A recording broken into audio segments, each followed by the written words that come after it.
was very angry with the first person that suggested that Corey may have autism.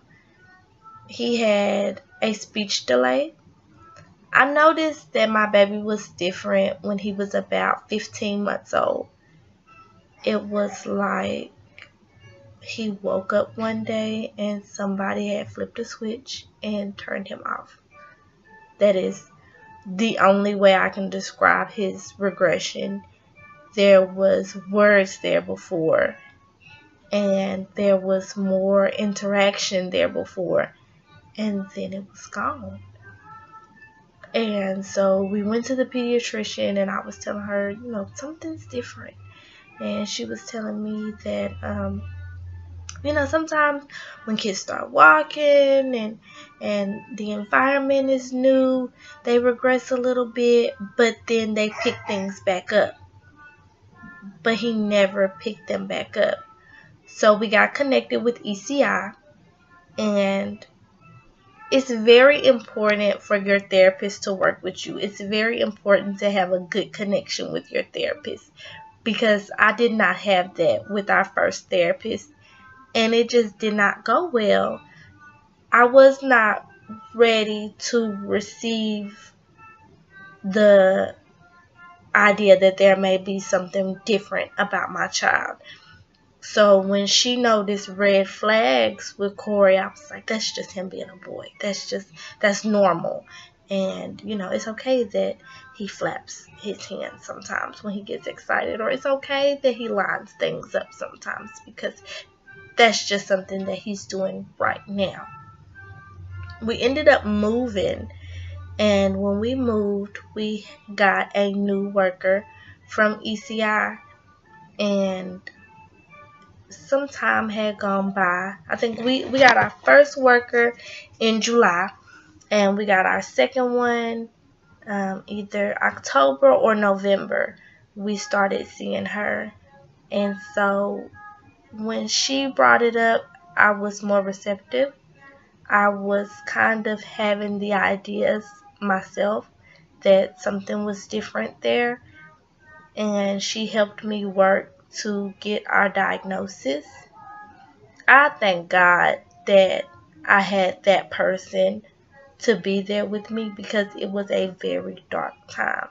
And I would say to any mother working to get a diagnosis, or any mother who's newly gotten a diagnosis, definitely find you a rock, find you a light, because it's a dark time, and you're going to need somebody to lean on, and you're going to need somebody to lead you out.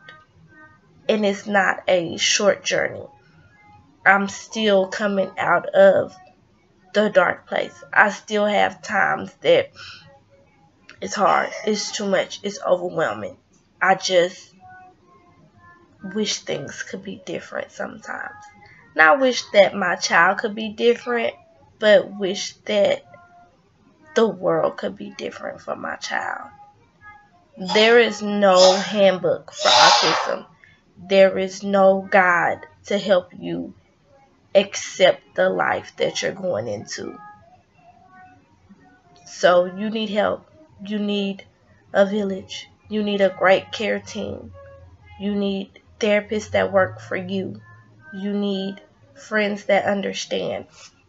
And I will say, anybody that you tell that you have a child with autism will have a cousin, sister, best friend, next door neighbor, mailman that has a child with autism, and they will want to tell you about them, and you will not want to hear it. The person that's indirectly affected by autism, that doesn't really understand, that gets to walk away when autism gets to be too much, is probably not the person that you want to be your rock. But you can get on Facebook and find a support group, or check Autism Speaks, or whoever your autism network is near you, and find what nonprofit organization works for you, because Autism Speaks is not for everybody. Just find where you can find a support group and get that help. If you need a psychologist for yourself, or you need some therapy or counseling for yourself, that is okay. And don't let anybody judge you for needing help, because accepting autism, accepting the diagnosis, accepting the word, saying the word, it was so long. I mean, not so long, probably a few months after we got our diagnosis before I was willing to say it. I didn't want to tell my family. I didn't want to tell my friends. I wanted to ignore it. And people would say, hey, your child's 2. He doesn't talk. And I'd be like, he doesn't have anything to say to you. Just, it's okay. It's hard. And that's okay.